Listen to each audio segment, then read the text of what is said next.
आज Doubtnut app download करें।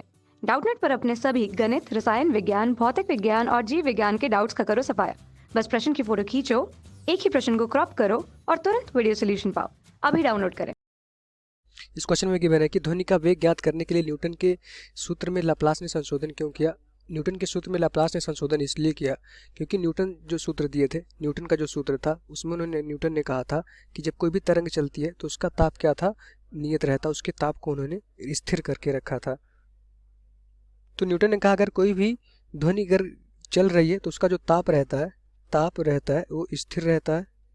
इसलिए उन्होंने जो फार्मूला दिया किसी भी ध्वनि के वेग का, उसकी वैल्यू दी p/ρ। ये p क्या है, दाब है, और ये हमारा घनत्व है। तो उन्होंने बताया कि जो हमारा वेग होता है, किसी भी ध्वनि का जो वेग होता है वो हमारा ये होता है। और उन्होंने कहा था, जो अजम्पशन लिया था, उन्होंने कहा था कि हमारा उसको ताप स्थिर रहता है। पर लाप्लास ने इसमें संशोधन किया। लाप्लास ने और इस क्वेश्चन में लाप्लास ने संशोधन किया और लाप्लास ने बताया कि जो हमारी ध्वनि चलती है तो उनके रास्ते में कभी संपीड़न होता है। इस तरह से उनका जो रास्ता होता है जब ध्वनि चलती है तो कभी यहाँ संपीड़न होता है, कभी विरलन होता है, फिर संपीड़न होता है। संपीड़न में क्या होता है, उनके जो कण के पार्टिकल होते हैं बहुत घने सकरे रहते हैं। इस एरिया को क्या होता है, यहाँ पे संपीड़न होता है, संपीड़न।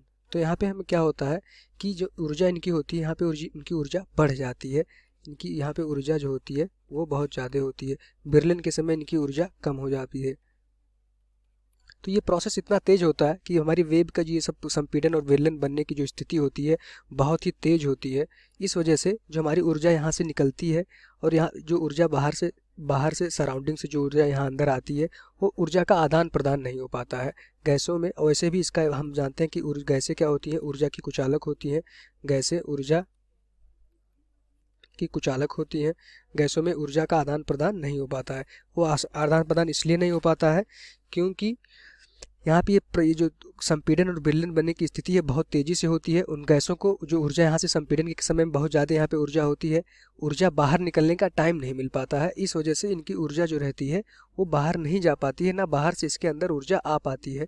तो अगर ऊर्जा बाहर या अंदर नहीं आ पा रही है तो इसकी वजह से यहाँ पे ताप नियत नहीं रहता है। ताप में यहाँ वृद्धि हो जाती है, यहाँ ताप में कमी आ जाती है।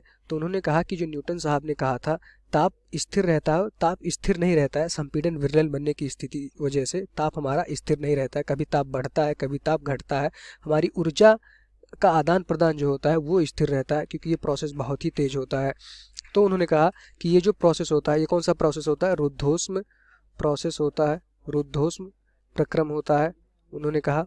उसके बाद में उन्होंने कहा कि जो आदान प्रदान हीट का है उसकी वैल्यू क्या होती है, 0 होती है। हीट का आदान प्रदान नहीं हो पाता है। तो इस केस में उन्होंने P को कन्वर्ट कर दिया गामा इंटू P में, गामा यूज किया। गामा की वैल्यू क्या होती है, CP/CV। तो यहाँ से जो हमारा नया फार्मूला ध्वनि के वेग का बन के आया उसकी वैल्यू हो गई गामा P/ρ। ये हमारा नया फार्मूला था। अब हम सारी वैल्यू पुट कर दें। जैसा कि हमें पता है गामा की वैल्यू 1.4 होती है। इन वैल्यू को अगर हम पुट कर दें, रो हमें पता है, पी की वैल्यू हम ऊपर देख से सब लिखे हैं। तो यहाँ से जो भी वेग आता है वो आता है 332 मीटर पर सेकेंड। ये हमारा नया वेग आता है। और इस केस में जब उन्होंने कहा था कि जब ताप हमारा जो भी गैसें होती हैं उनका ताप स्थिर रहता है, तो इस केस में जो वेग आता है उसकी वैल्यू आती है 280 मीटर पर सेकेंड।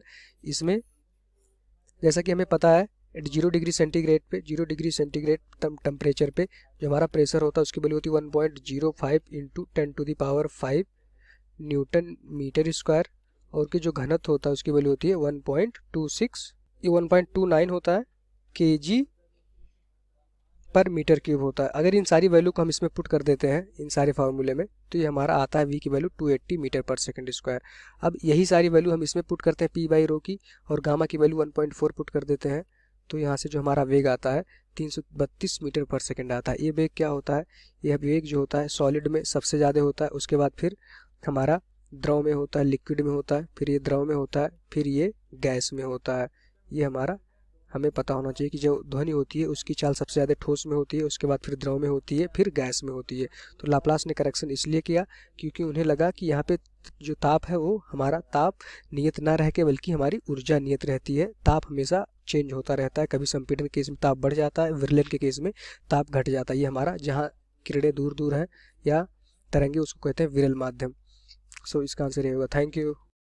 कक्षा 6वीं से 12वीं से लेकर नीट, आईआईटी, जेई वो एडवांस के लेवल तक 1 करोड़ से ज़्यादा छात्रों का भरोसा। आज ही डाउनलोड करें डाउटनेट ऐप या व्हाट्सएप करें अपने सारे डाउट्स 8400 400 400 पर।